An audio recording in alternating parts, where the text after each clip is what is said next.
There's another thing that I don't like, which isn't a big deal, but like, I go to shake somebody's hand. It's always women, and they're like, nope, I'm a hugger. Mm-hmm. And then they'll just come in real close and hold me for a long time. You can't do that as a guy with a girl. Right. You can't just be like, she's like, oh, nice to meet you. Hi,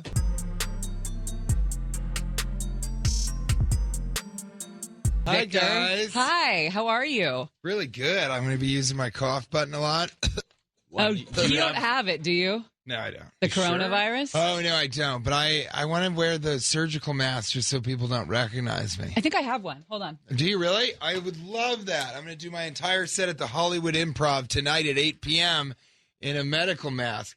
Oh, and you got this is the real one. Yeah, because, the surgical masks. Yeah, we don't just call it a mask. We call that a respirator. This isn't JV. This is a JV one. Yeah. No, that's a varsity one. This is that's right. You don't do the JV. You do the varsity. Right. That looks like it There we fits. go. So, okay, this will be great. So anyway, I'm going to be in the Hollywood Improv tonight, and also at 8 p.m., and it's just one show only. I better take this off. You're coming off of 5. You sold out 5 shows? 5 shows in Irvine and 5 shows in San Jose. So people seem to enjoy some of the jokes that I do. How do you not have coronavirus after being around all those people? Well, when I shake hands, I really wash the hands afterwards. Yeah. That's a big thing because I usually do a VIP meet and greet afterwards.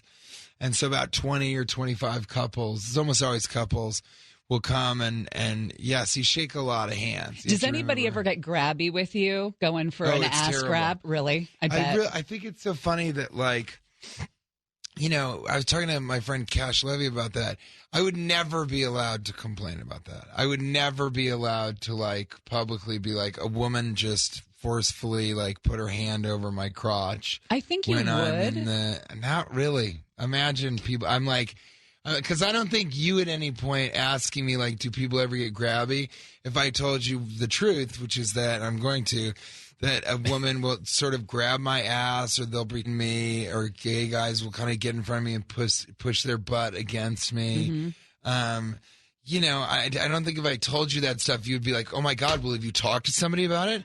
I mean, you should be talking to the comedy clubs and the HR, and you should speak with somebody about that. I mean, that is horrible. How could you allow somebody to do that? You wouldn't. You'd be like, whoa, that's crazy. All right, anyway, so the idea that a comedy club would have an HR department. I know, right, exactly.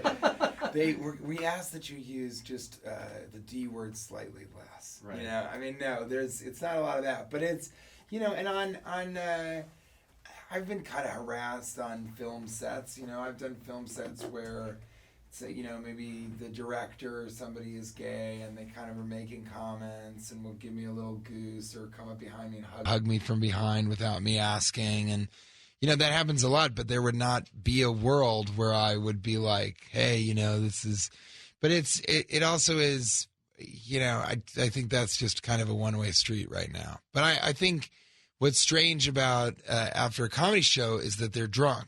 So it's not like a real work situation where everyone's sober and that's an inappropriate behavior.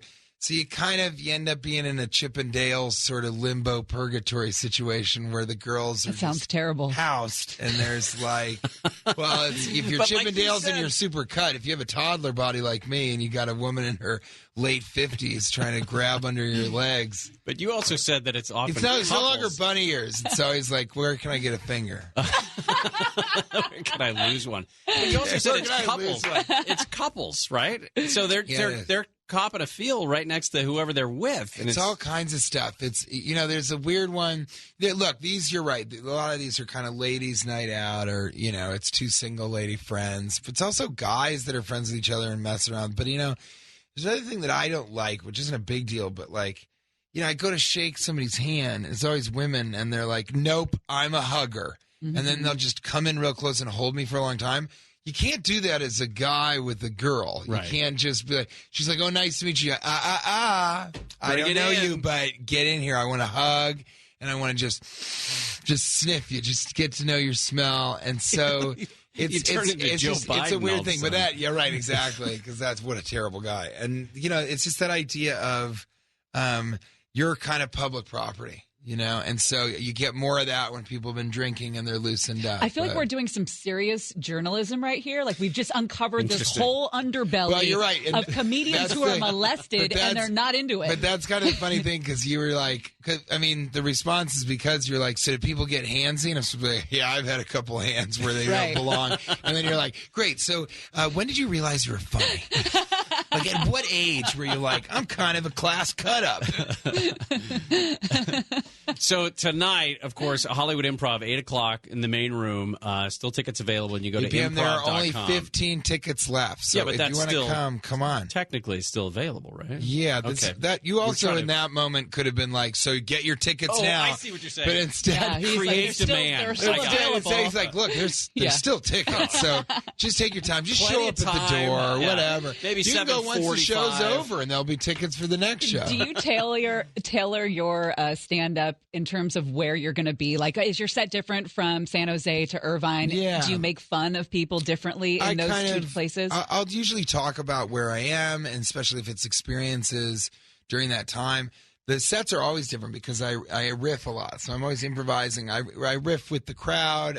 I'm sort of known for if hecklers kind of come at me, I'll sort of verbally eviscerate them. I can say it in that way. This is AM radio. It's talk radio. People are intelligent that are listening to you right now. So I'll sort of really cut someone down to size, but it's never mean.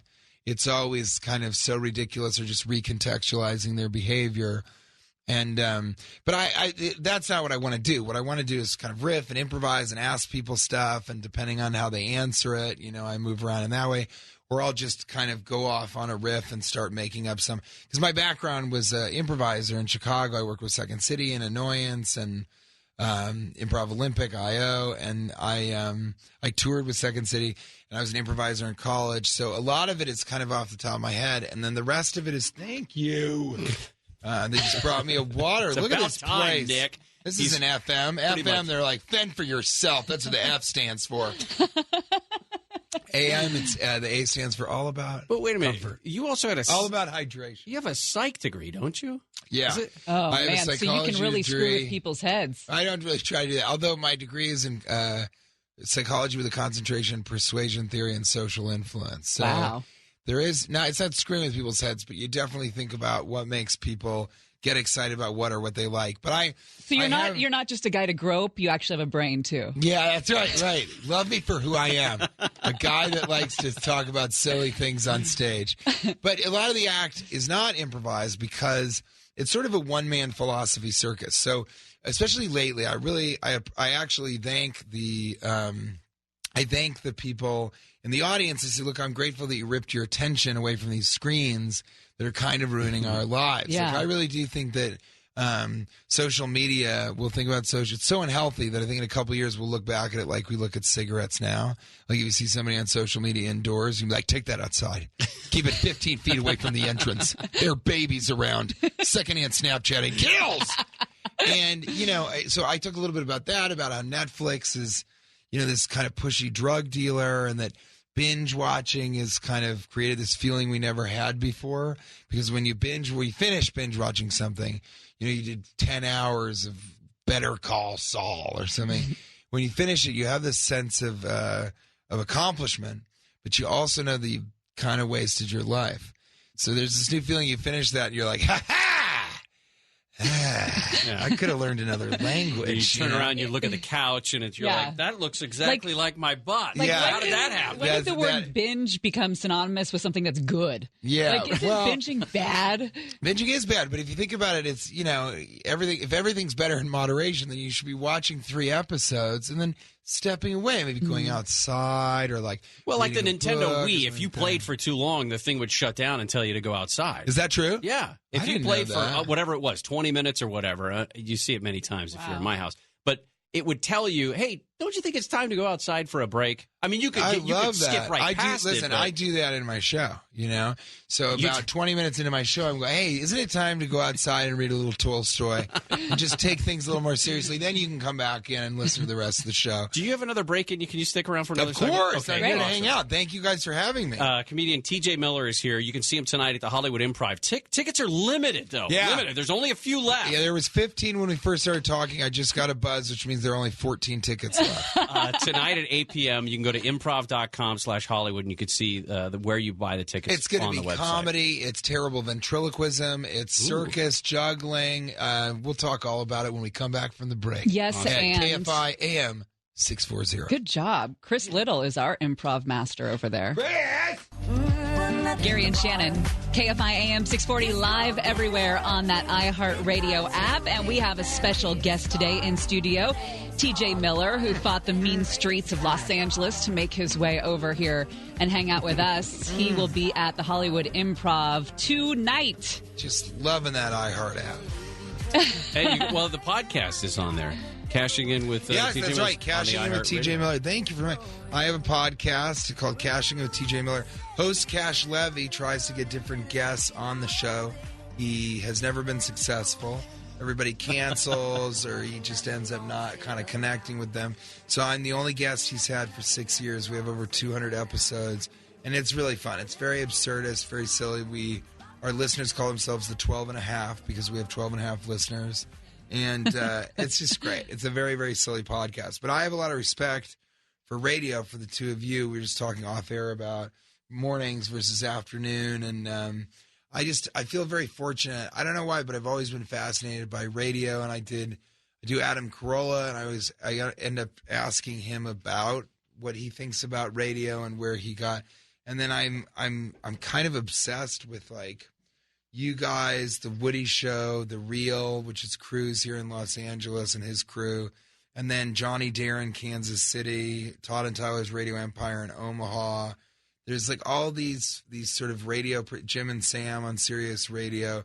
There are all these people that are just so good, and I'm always fascinated by what is it that makes, and it's usually always a dynamic and authenticity, humor, and then also just kind of being able, especially in talk radio, to just no dead air. Just keep you're interested enough and you're interesting enough that you just keep people listening. And this is the type of stuff you'll see tonight, the Hollywood Improv at 8 p.m. Just me earnestly talking about respect and reverence for radio. It seems like you have that community at your shows, you know, where you talk to people. You're not just the guy on the stage. You're not separate from them, but you bring people into it. Yeah. And I don't want to do something that you think. I always say no other audience will see this exact show, and I will never perform for this exact audience. So it's a singular experience that all of us are having in the room at that time.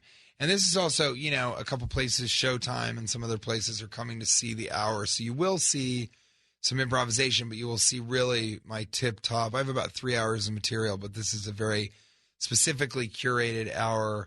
And I've been touring. The name of the tour is Touring in Perpetuity. And my website is tjmiller.com. They tried to sell me tjmiller.com for, I think it was $5,000. And I said, search engine optimization. I don't think this is going to be a problem. and so. You're like, I did Silicon Valley. I know how this works. People are Googling. Nobody's typing in. Right.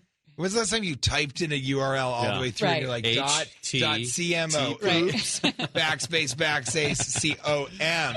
com. But I think I've been touring now for about 2.5 years, and I do about 50 weeks a year, and I'll do that again this year.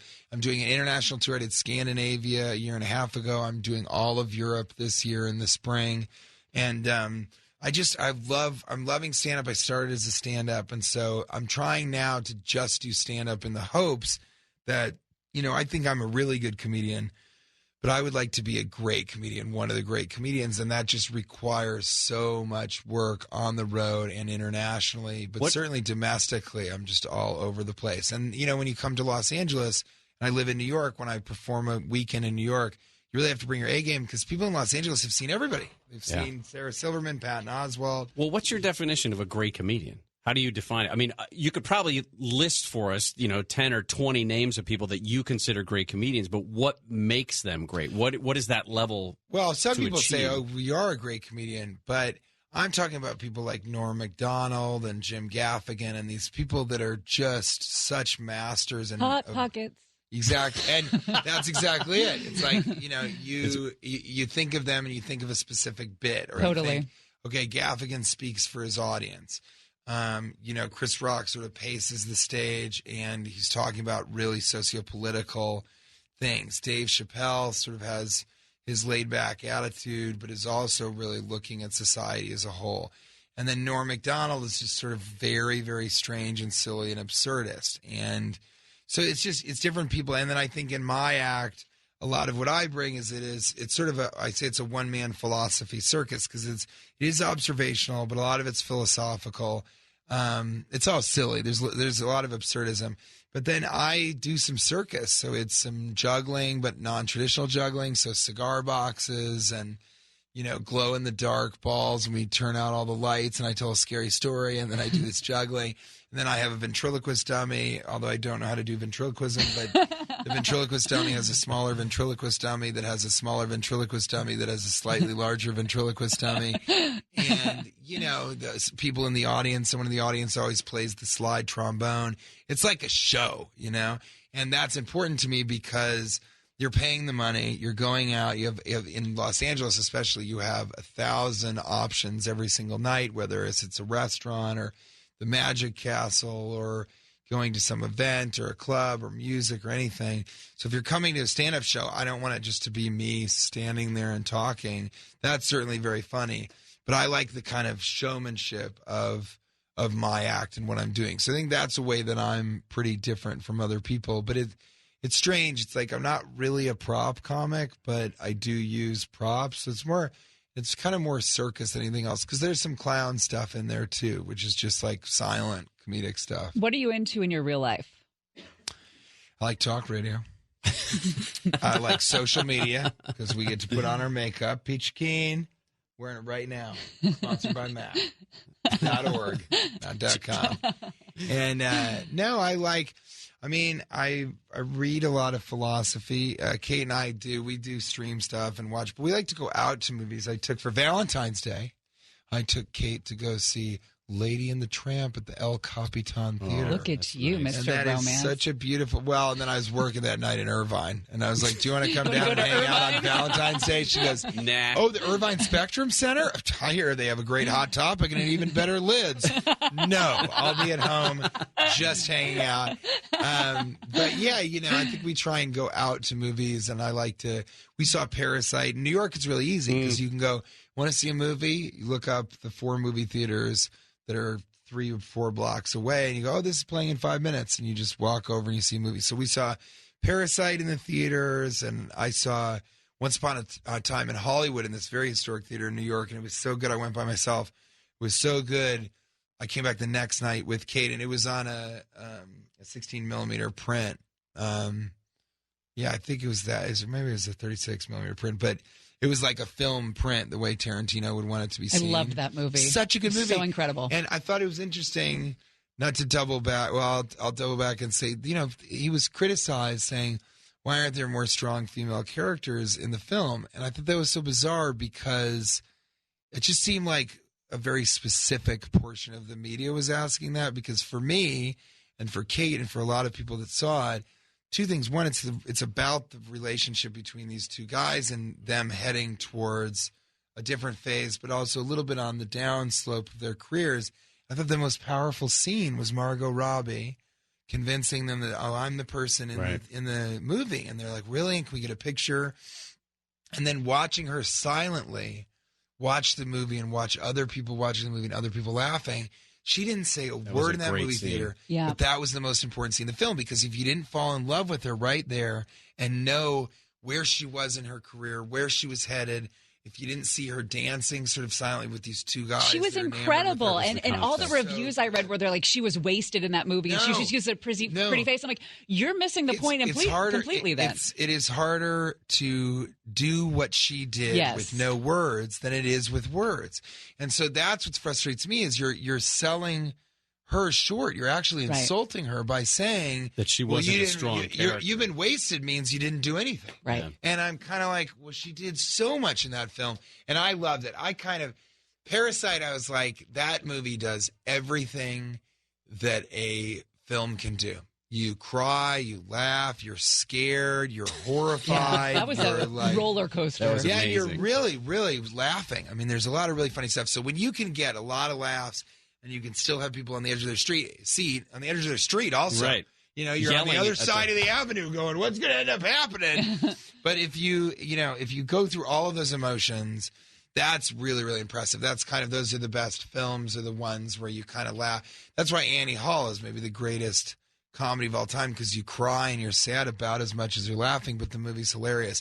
But Parasite was simultaneously funny and dramatic, but it was scary. And then it surprised you. I mean, you couldn't believe when the housekeeper shows up in the middle of the rain, and then the movie changes completely. You're like, what? It changed. It seemed like it changed like 4 times. Yes, absolutely. Yeah. Especially when we had a moment, Kate and I really thought this, but Kate kind of agreed. I thought that what was going to happen was this girl, when he's sort of the young guy who was looking after this girl because his friend had fallen in love with her and was going to plan to ask her to marry him when she entered university. And then she did that again to this next guy. I was like, is the family the parasite? Yeah. And they bring in these people who think that they're duping them, but they're actually, sucking them. That was the thing. Levels. I was going to say that. That was the thing about the movie was we watched it. Wife and I watched it, and then said, it's so good. We know we don't understand some of the levels that this guy's working on. I mean, it's so good. And the other stuff that he's done is also so great. Kate is friends with Tilda Swinton, and the Okja film was like so amazing. But this was layered and didn't have any like message. It was just this bizarre thing. And actually, in talking to Kate about it, I kind of still think that, if you haven't seen the movie, I don't know what your problem is. But in that sort of that sort of penultimate scene of the children's birthday party, you really do see the humiliation of this family that thinks that they have duped this family, but the family at the same time is reminding them, like, you're not us. You can act like you live here, which is, the slogan of the movie, or the subtitling of it. It's hard to say because it's subtitled, but beneath the titles is Parasite, act like you live, act like you belong here, act like you live here. And even the daughter and the father and when she calls and says, we really want you to be here with the cake, they kind of are saying, like, you're at our beck and call. Even though you think you've duped us, we sort of own you and are sucking you dry. So I think that they were parasitic also. It's really, those really are one of the two great films. I want to see again. Once Upon a Time in Hollywood and Parasite, just to unpack them. All right, one more segment. Yes, a couple I want minutes to. We come back. Stick around. I like to talk on KFI AM 640. TJ Miller has joined us. Yeah. Gary and Shannon, KFI AM 640 live everywhere on the iHeartRadio app. You can also find Cashing In with TJ Miller, the podcast, on the iHeartRadio app. TJ Miller, a stand-up comedian, is at Hollywood Improv tonight, 8 o'clock. Just a couple of tickets left. If you go to improv.com/Hollywood, you can find the information for the show and all that. 14 tickets left. Now it's 14, down from 15. Yeah. I wanted to talk to you. I wrote it down. I bought the 15 ticket, I'll be honest. I like to have a seat to go in and just kind of watch what happened when I was up there. What the hell happened to your head? When you had that, I decided to wear a hat today. No, not that. This is really embarrassing, Gary. So Scary Gary, they call him when you get on his wrong side. That's right. Cerebral arteriovenous malformation. Yeah, that's a terrifying. Yeah, it's a congenital disorder, and there's actually a bit about it online that I did for this show called "This Is Not Happening," and it's pretty crazy. I while I was doing Yogi Bear 3D. I started to go crazy clinically. Did you really see it? No. Best talking bear comedy ever made. I'm coming for you, Seth MacFarlane, and your load of crap called Ted. I'm Ted 2. So I started to go clinically insane out there because I had a bleed in my brain from this malformation that happened when I was, before I was born. And they, you don't really notice that you're going crazy when you're talking to make-believe bears in the forest of New Zealand. Yeah. You just think, I think it's a byproduct of the work. And I came back and I had a seizure, and they found this malformation, and they, the bit's really funny online, but they removed it. And I just sort of, it was very strange. I said, okay, so do I need to go to physical therapy or relearn how to walk and talk? And they said, no, you're fine. You never used that part of your brain before. Isn't the brain nuts? It's crazy, but it has the elasticity to be able to make you a fully formed mind without physical component. It shuffled stuff. But the result of that is I'm on Keppra, which is an anti-seizure medication for the rest of my life, probably, or some version of that. There's another one called Vimpat that I'm probably going to switch over to in a year or so. And then I take Lamictal, which is an anti-seizure drug, but is also used for mania. Yeah. And the team of doctors that kind of look after my human brain, they sort of are starting to see and understand that I am prone to mania. I'm not bipolar because I don't really get depressed for no reason or something. But I am prone to mania, and if I don't take the medication, I can have manic episodes.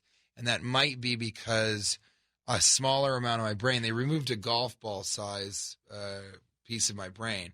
So a smaller amount of my brain has to do everything that another individual's brain has more matter to be able to handle. And so if I get thinking really, really fast, I just don't have the space to spread out that electromagnetic currency. So it's very, very strange, to be sure. And, it's why I kind of, I live in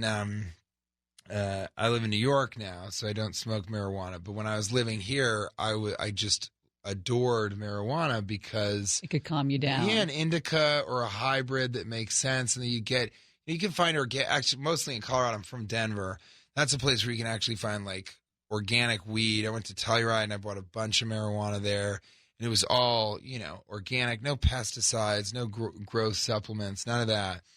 And I was smoking that for a while, and that was just perfect. It's just a real slow down, easy going. And it's not like alcohol where it's like really – alcohol's pretty bad for you, and there's so many calories in it. Like I'm cutting weight right now, and when you cut weight, you can't eat 6 hours before you go to sleep. You can't drink any alcohol. You can't have any carbohydrates. You can just have vegetables and meat and fish. You mostly just have fish. TJ, no that sounds sugar, terrible. No sugar at all. Good God. And I'm talking about even in fruit. Like no apples or anything? No apples and pears are the worst. That's what they use to make those green, like the leafy green smoothies and pressed juice. That's how they make them sweet. And so you end up just – because I cut weight for this film Underwater I just did with Kristen Stewart, which was in theaters and will be streaming soon. And a Drew Barrymore film that I did, I got down to the exact weight of a former manager of mine because I was playing sort of a version of him in the movie. And cutting weight is just it's the worst because you can't eat fruit. You just wouldn't eat fruit. So it's all vegetables and ideally lighter meats. But I just can't. Life is so horrible that I just have to eat some red meat. Because you can't even have any. People are like, would you ever eat like a wrap, a healthy thing? It's like wraps are not healthy. If you unwrap the tortilla of a wrap, you see it's like a golf ball size. I think of all things in golf ball sizes. It's a golf ball size of like chicken. And then it's just that you're eating a whole tortilla. Yeah. You would never sit down and eat a whole tortilla. And then people say, wait, so can you have orange juice? I go, no. Orange juice is funny to me, too, because, a glass of orange juice is like 4 or 5 or 6 oranges. You would never sit down to brunch and be like, oh, I'll have the lobster mac and cheese, and can I have a side of spinach? And bring me a bowl of 6 oranges. That's just going to be refreshing. And it's all sugar. TJ Miller will headline. But gaining weight is really fun. Yeah, agree. For a roll. Ice cream. You replace water with beer. This is real. And then you have to fall asleep eating. And you eat pizza every day. Every single day. TJ Miller headlining at the Hollywood Improv. There are 2 tickets left. They could be maybe. Worse. 4 tickets. Thanks for coming in. We appreciate it. Thank you guys for having me, and I hope everybody will join me at the Hollywood Improv tonight. It's a lot of fun. It's a real show. A show. It's a show. I'm a showman, and I'll be wearing a coronavirus mask. John and Ken coming up next. So read my lips. You won't be able to read my lips.